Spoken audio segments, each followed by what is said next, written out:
ಪಾವಗಡ ತಾಲೂಕಿನಲ್ಲಿ ಪ್ರಗತಿಪರ ಸಂಘಟನೆಗಳ ಒಕ್ಕೂಟದಿಂದ ರಾಮಚಂದ್ರಪ್ಪ ಅವರ ಮಧುಗಿರಿ ಉಪವಿಭಾಗದ ಡಿವೈಎಸ್ಪಿ ಅವರನ್ನು ವಜಾಗೊಳಿಸುವಂತೆ ಒತ್ತಾಯ. ತುಮಕೂರು ಜಿಲ್ಲೆಯ ಪಾವಗಡ ತಾಲೂಕಿನಲ್ಲಿರುವ ಕರ್ನಾಟಕ ಜನವಾದಿ ಮಹಿಳೆಯರ ಸಂಘಟನೆ ಮತ್ತು ಪ್ರಗತಿಪರ ಸಂಘಟನೆಗಳ ವತಿಯಿಂದ ಡಿವೈಎಸ್ಪಿ ಮಧುಗಿರಿ ಉಪವಿಭಾಗ ರಾಮಚಂದ್ರಪ್ಪನವರು ಅಮಾಯಕ ಹೆಣ್ಣಿನ ಮೇಲೆ ಅಧಿಕಾರ ದರ್ಪದಿಂದ ಲೈಂಗಿಕ ದೌರ್ಜನ್ಯ ಎಸಗಿರುತ್ತಾರೆ. ಅದಕ್ಕೆ ಡಿವೈಎಸ್ಪಿ ರಾಮಚಂದ್ರಪ್ಪನಿಗೆ ಶಿಕ್ಷೆ ಆಗಬೇಕು ಎಂದು ಪ್ರಗತಿಪರ ಸಂಘಟನೆಯ ಒಕ್ಕೂಟದಿಂದ ಪಾವಗಡ ತಾಲೂಕು ಕಚೇರಿ ದಿನಾಂಕ 4/1/2025 ಶನಿವಾರದಂದು ಆವರಣದಲ್ಲಿ ಪ್ರತಿಭಟನೆ ಮಾಡಿ ಉಪ ತಹಸೀಲ್ದಾರರಿಗೆ ಮನವಿ ಪತ್ರ ನೀಡಿರುತ್ತಾರೆ. ಇದೇ ವೇಳೆ ಮಾತನಾಡಿದ ಕರ್ನಾಟಕ ರೈತ ಹಸಿರು ಸೇನೆಯ ಸಂಘಟನೆ ಅಧ್ಯಕ್ಷರು ಪೂಜಾರಪ್ಪ ಮಾತನಾಡಿ, ಪಾವಗಡ ತಾಲೂಕಿನಲ್ಲಿ ಹೆಣ್ಣು ಮಗಳು ಜನಿಸಿ ಜಮೀನಿನ ವಿವಾದ ಕುರಿತು ದಿವ್ಯಾ ಶ್ರೀ ರಾಮಚಂದ್ರಪ್ಪ ಅವರಿಗೆ ದೂರನ್ನ ನೀಡಲು ಹೋದ ಆಕೆಯನ್ನ ಭಯಪಡಿಸಿ ಆಕೆಯನ್ನ ತೋರಿಸಿ ಜವಾಬ್ದಾರಿ ವ್ಯಕ್ತಿ ಅಮಾಯಕ ಹೆಣ್ಣು ಮಗಳ ಮೇಲೆ ಲೈಂಗಿಕ ದೌರ್ಜನ್ಯವನ್ನ ಮಾಡಿದ್ದಾರೆ. ಇದೇ ಸಂದರ್ಭದಲ್ಲಿ ಇನ್ನೊಬ್ಬರು ಕರ್ನಾಟಕ ಜನವಾದಿ ಮಹಿಳೆ ಸಂಘಟನೆಯ ಸುಶೀಲಮ್ಮ ಅವರನ್ನ ಮಾತನಾಡಿ, ಡಿವೈಎಸ್ಪಿ ರಾಮಚಂದ್ರಪ್ಪನವರು ಹೆಣ್ಣು ಮಗಳನ್ನ ಲೈಂಗಿಕ ದೌರ್ಜನ್ಯವನ್ನ ಮಾಡಿರುವುದು ಖಂಡನೆ. ಆದರೆ ಪಾವಗಡ ತಾಲೂಕಿನಲ್ಲಿರುವ ಪೊಲೀಸ್ ಇಲಾಖೆಯಲ್ಲಿ ಬೇಜವಾಬ್ದಾರಿ ಇಲ್ಲದೆ ಮಹಿಳೆಯರ ಮೇಲೆ ಕೆಟ್ಟ ಪದಗಳನ್ನು ಮಾತನಾಡ್ತಾರೆ ಎಂದು ಆರೋಪ ಇದೆ.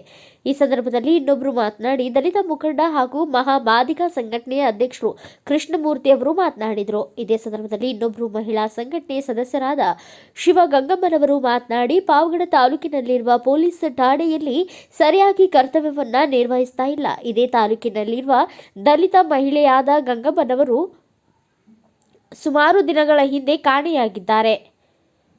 ಈ ವಿಷಯ ಪಾವಗಡ ಪಟ್ಟಣದಲ್ಲಿ ಇರುವ ಪೊಲೀಸ್ ಠಾಣೆಗೆ ದೂರು ನೀಡಿರುತ್ತಾರೆ. ಠಾಣೆಯಲ್ಲಿರುವ ಅಧಿಕಾರಿಗಳು ಇದುವರೆಗೂ ಈ ಮಹಿಳೆಯನ್ನ ಪತ್ತೆ ಮಾಡಿಲ್ಲ. ನಾವು ಹೋಗಿ ಕೇಳಿದ್ರೆ ನಮಗೆ ಉಡಾಫೆ ಉತ್ತರವನ್ನ ನೀಡುತ್ತಾರೆ ಎಂದು ಹೇಳಿದ್ದಾರೆ.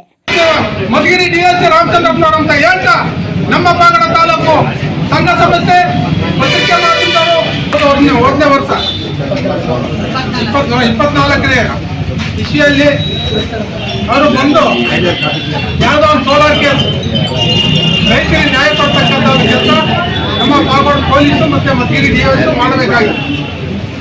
ಇವತ್ತು ಇದೇ ಪಾವಗಡ ಸ್ಟೇಷನ್ನಲ್ಲಿ ಅವನ ಹತ್ರ ಏನೋ ಶಾಮೀಲ್ ಆಗಿವರು ಡಿಎಸ್ಪಿ ರಾಮಚಂದ್ರಪ್ಪ ಅವರು ಶಾಮೀಲ್ ಆಗಿಬಿಟ್ಟು ಈ ಒಂದು 2 ಗಂಟೆ ಟೈಮ್ನಲ್ಲಿ ಒಂದತ್ರ ಹೋಗಿ 1:05 ಇಲ್ಲಿ ಫೋನ್ ಮಾಡಿ ಕರೆಸಿಕೊಂಡು ಪಾಪ ಹೆಣ್ಮಗಳು ಲಕ್ಷ್ಮಮ್ಮ ಅಂತ ಆ ತೋಟದ ಅಲ್ಲಿ ಜಮೀನು ಕೊಟ್ಟವರಲ್ಲ ಅಯ್ಯಮ್ಗೆ ಹಾಕು ಹೊಡಿಕಾಯ್ತಿ ಅಯ್ಯಮ್ಗೆ ಹಕ್ಕು ಐತದ ಅಲ್ಲಿ ಒಂದು ಸಾಲ ಐತೆ. ಎಲ್ಲಾ ಕಡೆ ವೈರಲಾಗಿದೆ. ಆದ್ರೆ ಇವತ್ತಿನ ಒಂದು ಸ್ಥಿತಿ ಯಾವ ರೀತಿ ಇದೆ ಅಂತ ಹೇಳಿದ್ರೆ ನಿಜಕ್ಕೂ ಯಾರು ನಂಬಕ್ ಕಾಲ ಅಲ್ಲ.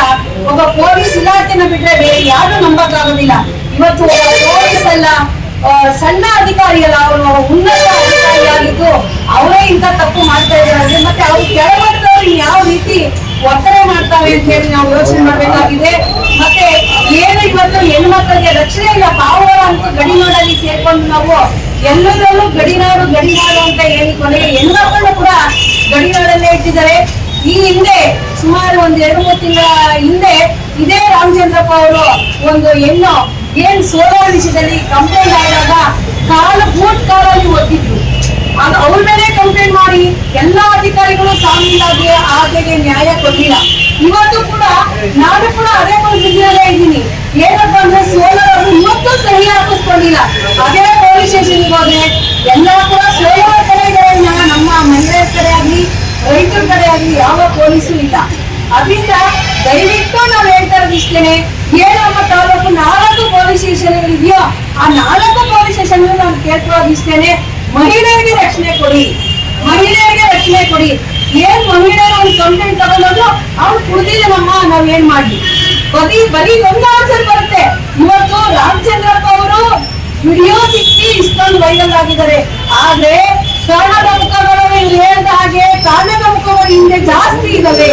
ಒಬ್ಬ ದೊಡ್ಡ ಅಧಿಕಾರಿ ಇಂತ ದೊಡ್ಡ ಕೆಲಸ ಮಾಡ್ಬೇಕಾದ್ರೆ ಇನ್ನ ಕೆಳಮಟ್ಟದ ಅಧಿಕಾರಿಗಳು ಯಾವ ತರ ಕೆಲಸ ಮಾಡ್ತಾ ಇದ್ದಾರೆ ಅಂತ ಜನ ಎಚ್ಚೆತ್ತು ನೋಡ್ಕೋಬೇಕು. ಉನ್ನತ ಈ ಒಬ್ಬ ಅಧಿಕಾರಿ ಪೊಲೀಸ್ ಬೆದೆಯಾಗೋದಕ್ಕೂ ಅಯೋಗ್ಯ ಅನರ್ಹ. ಆ ಬೆದೆಯಾಗೋದಕ್ಕೂ ಯೋಗ್ಯತೆ ಇರ್ತಕ್ಕಂಥ ಒಬ್ಬ ನೀಚ ವ್ಯಕ್ತಿತ್ವ ಉಳ್ಳಂತ ಒಬ್ಬ ಡಿವೈಎಸ್ಪಿ. ಇವತ್ತು ಹೆಣ್ಣು ಮಕ್ಕಳು ಮುಕ್ತವಾಗಿ ಎಲ್ಲಾದ್ರನ್ನ ಸ್ವತಂತ್ರವಾಗಿ ನಾವು ಹೊರಗಡೆ ಹೋಗಿ ಬರ್ತೀವಿ, ಇಲ್ಲ ಯಾವುದೋ ಒಂದು ಕೆಲಸಕ್ಕೆ ಹೋಗಿ ನಾವು ವಾಪಸ್ ಬರ್ತೀವಿ ಅನ್ನೋ ಮಾತು ಹೇಳ್ಕೊಳ್ಳಕ್ಕೂ ಒಂದು ನ್ಯಾಚಿಕೆ ಆಗಿದೆ, ನ್ಯಾಚಿಕೆನೇ ಆಗಿದೆ. ಸುಮ್ಮನೆ ಕೇಳ್ದಾಗೆಲ್ಲ ಅಲ್ಲೋಗಿದೀವಮ್ಮ ಇಲ್ಲೋಗಿದೀವಮ್ಮ ನೀವು ಬಂದ್ರಿ ಅಂತಾರೆ. ನಾವು ಹೋಗಕ್ ಸಾಧ್ಯನಾ? ಇನ್ನೇನಿಕ್ಕಿದ್ದಾರೆ ಪೊಲೀಸ್ ಇಲಾಖೆಯಲ್ಲಿ, ಏನಿದ್ದಾರೆ ಅಂತ ನೀತಿವಂತೆ ಮಹಿಳೆ ಅವಳು. ನಾಗಮ್ಮನ ಪ್ರಕರಣದಲ್ಲಿ ಮಾತಾಡ್ಬೇಕು ಅಂತ ಹೇಳಿದ್ರೆ ನಾಗಮ್ಮ ಹೋಗಿದ್ದಾರೆ, ಮತ್ತೆ ಇಲ್ಲಿ ಹೇಳಿದ್ದಾರೆ ನಾಗಮ್ಮನಿಗೆ 200 ರೂಪಾಯಿ ಫೋನ್ ಪೇ ಹಾಕಿದೀವಿ ಅಂತ ಹೇಳಿದ್ದಾರೆ, ಮತ್ತೆ ಇಂಥ ಕಡೆ ಇಳಿದಿದ್ದಾರೆ ಅಂತ ಹೇಳಿದ್ರೆ ಆ ಮಾಹಿತಿನ ನಾವು ಪೊಲೀಸ್ ಸ್ಟೇಷನ್ಗೆ ತಿಳಿಸಿದೀವಿ.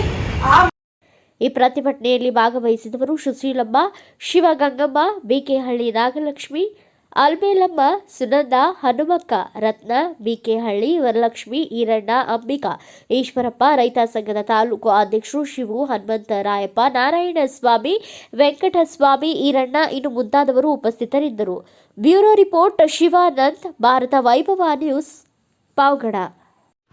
Thanks for watching Read, Discuss and Debate with editor Dr. Yan Prashant Rao. Wanted reporters in print, digital and visual media for Bharat Vaibhav Daily Newspaper, BV News 5 Channel and BV Fast Web News from all the talukas of Karnataka, Goa and Maharashtra. If interested, send your resume to 9019229369.